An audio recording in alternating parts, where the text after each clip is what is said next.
Yes. Mhm. Good evening. So my question is that so as we currently know, the Earth is overpopulated, Hmm. and sometimes people around me very loosely say that the people who are physically, mentally or economically not so well off, they are better off dead. So I want to ask that what is your take and what do you think is the reason of such insensitivity?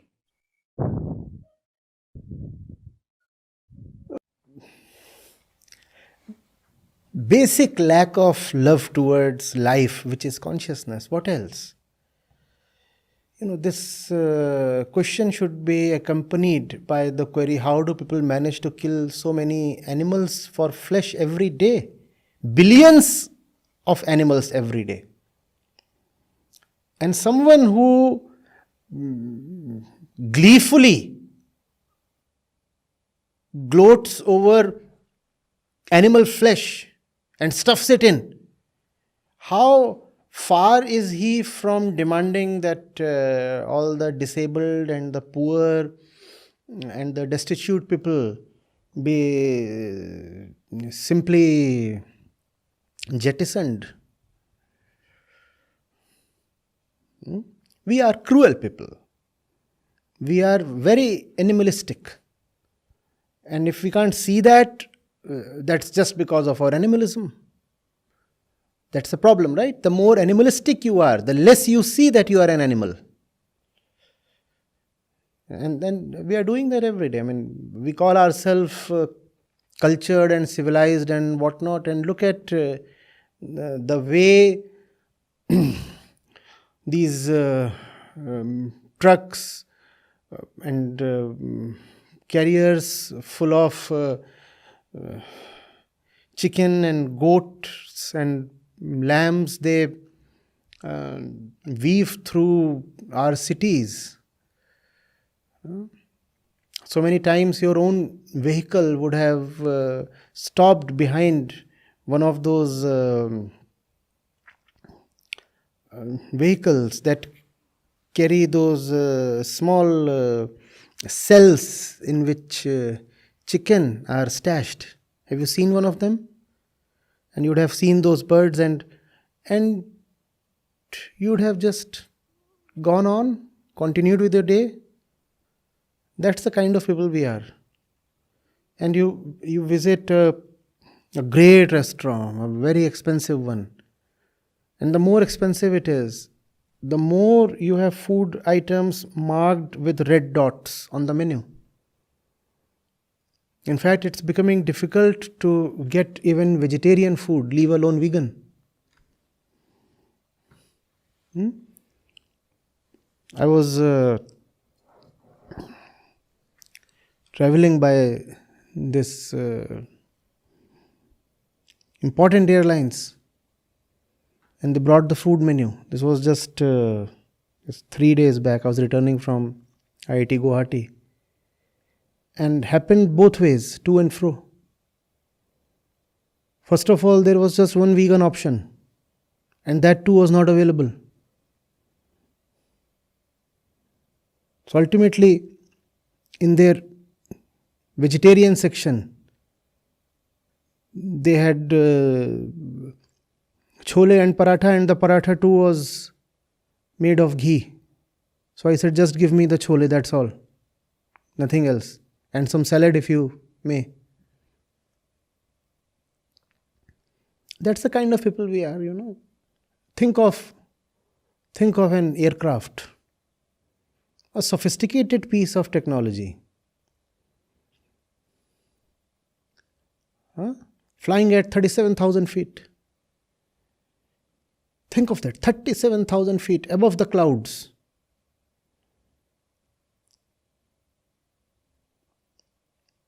And yet, we kill like beasts.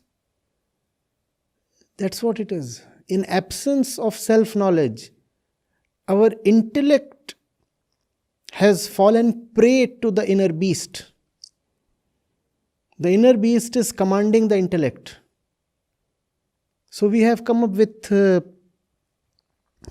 sophisticated methods to kill. If you look for a modern slaughterhouse on the internet, it is very well managed, very professionally run, and uses state-of-the-art technology. That's the kind of people we are. Now, how does it surprise you that if we look at someone who is debilitated and needs help, we start wishing that this person is gotten rid of ASAP because we don't want to take care of him, and yeah, it's all quite bad and all very violent. Yes.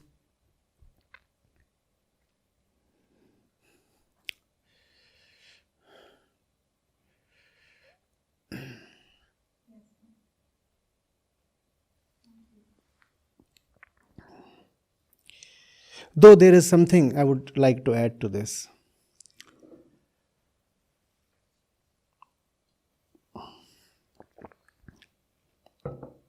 If I ever get terribly sick,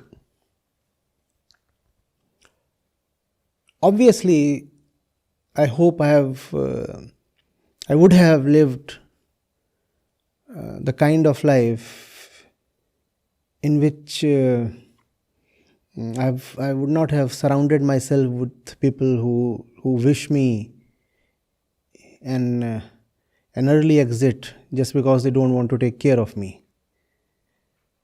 So obviously there will be people around who will say, let him stay, let's take care of him, even if he's on his deathbed, even if he's turned almost a vegetable, even if he has to be on the ventilator for long, let him be. That's what those people must say, if I have lived rightly. Right? That's their dharma. That's their love. That's for them to say. But if I am that critically and that chronically and that irretrievably ill, my dharma probably would be to choose my own departure. But that's my dharma, not yours. If you are by my bedside, you should be prepared to invest everything in my return. You should say it does not matter how much money it takes or whatever, but I want this person to survive. And it's not about me in particular. It's about anyone you truly love. The role of the caretaker is to say, I want to see him back. I want to see him on his feet. Even if there is a 0.1% probability that this person can be retrieved from his deathbed, I'm prepared to bet. But the one who is in that kind of terminal state,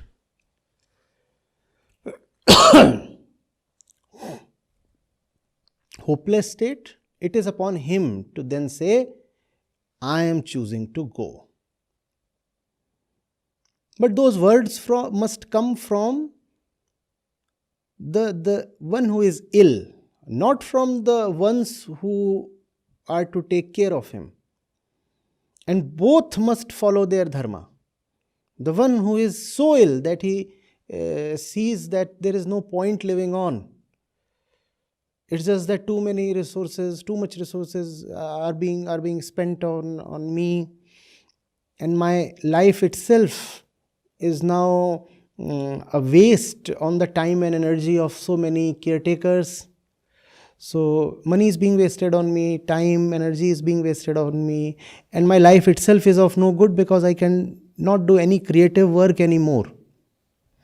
He should, all by himself, then say, rather declare that it's time for me to go. Give me a loving and respectable farewell now. I'm going. So it's not as if being compassionate would mean that the society must necessarily be full of old and sick and comatose people. No. If you have a society that has real compassion, and real compassion arises only from true understanding, then the dying one would also have the compassion to say that I want to now go. And I think this is something that each of us must necessarily choose. We are conscious beings, you see, and consciousness is choice.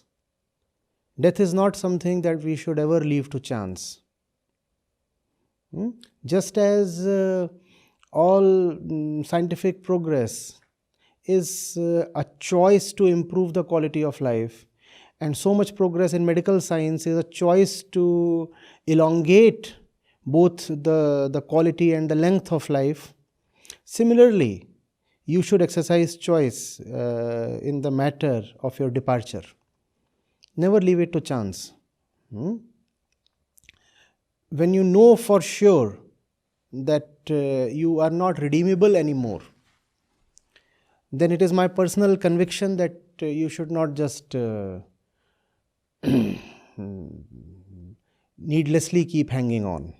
You should have the courage to say goodbye at the time of your choice. Right? That decision obviously cannot be made in a moment of desperation or despondency. You are feeling very ill, or there is a lot of pain, and then you say, I want to die. No, not that kind of a choice. But a very informed and calm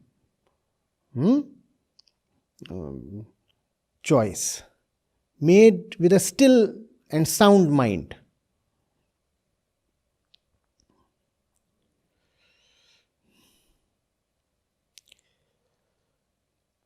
Such double standards we have. When it comes to others, we want to see them killed for the smallest and the lowest kinds of reason possible. I want to kill a little lamb because the meat is tender. What stupidity! What stupidity! It's not even a grown-up sheep. You are talking of a little lamb, sometimes just a few months old, and you are saying the flesh is soft and juicy. I hate to use that word, juicy, for flesh. And you want to see it killed. And the lamb is just, 3 months, 5, 6 months, something. And when it comes to your own life, you want to keep hanging on even if you are 95. The 3 months old lamb is to be slaughtered, and you are 95 now. Go! You have overstayed your time. Go! And it's not about being 95, it's about being useless now. And it's not about being useless to the society, it's about being useless to yourself now. You are of no use even to yourself. Half the time you are unconscious. The other half you are preparing to be unconscious. What is this life? Purely on medicines you are surviving. Go. And make an honorable exit.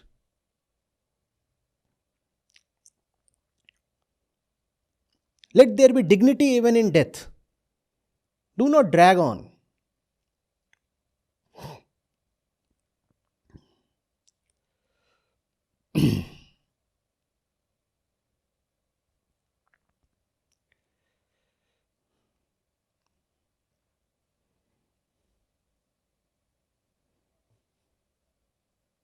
Yes, thank you. Thank you, sir. Hello, sir. I'm Rashi. And following up from the previous question, my question is about euthanasia.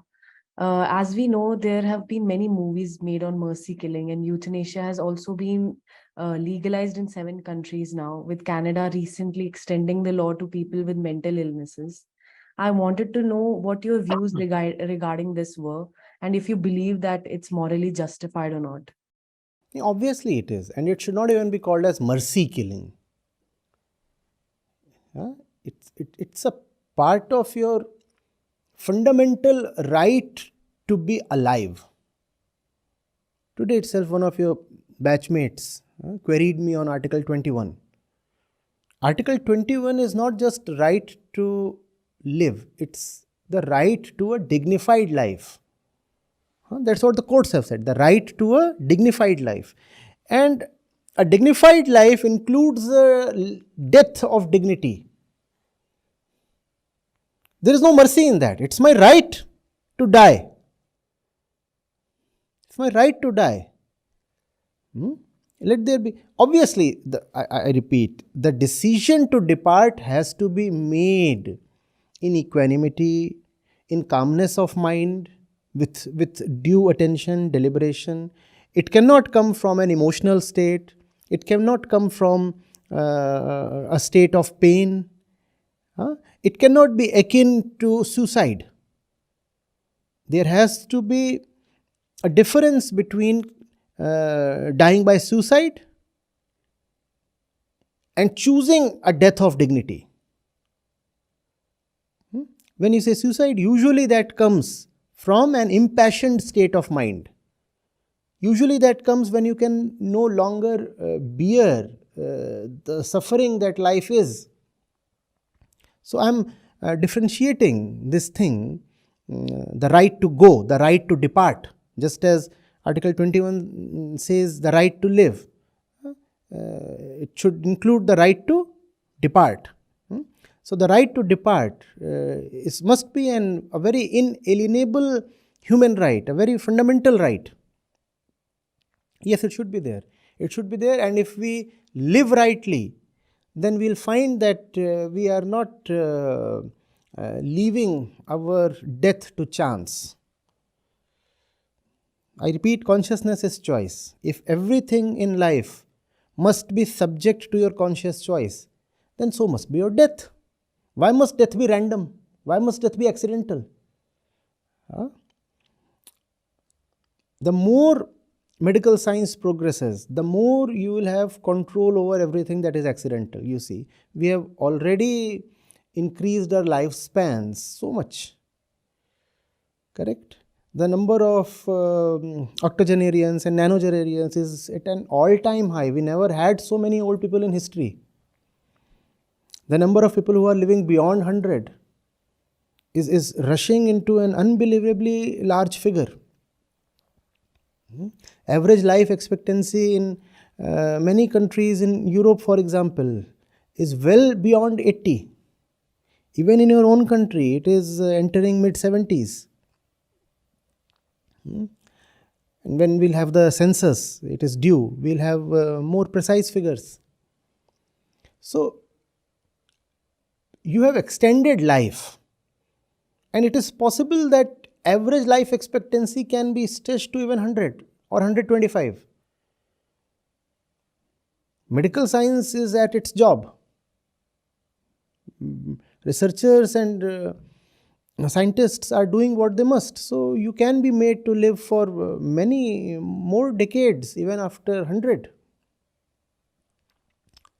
Then it will become even more imperative that you get the right to depart. Choice must not lie only in extending life. Choice must lie also in ending life. Getting it? Life is not just about being able to breathe or see. Life has to be purposeful. When you are alive, there has to be a purpose to life. It's another matter that those who have known life, they say that the purpose of life is to come to a point of purposelessness. All right, at the cost of sounding conceited, that was my own quote. What is the purpose of life? To come to a point where you laugh at this question.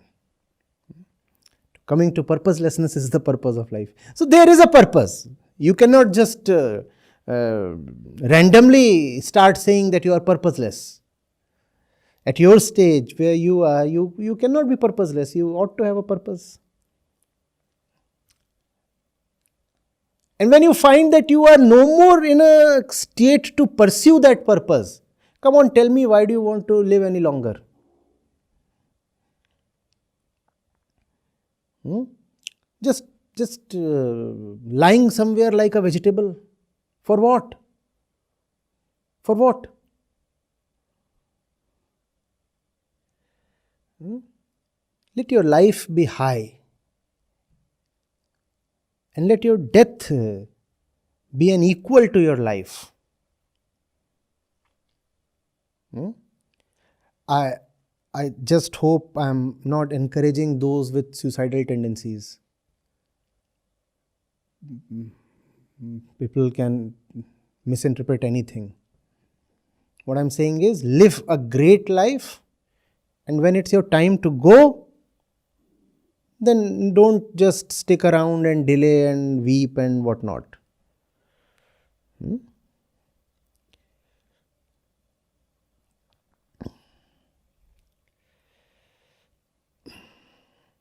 Yes.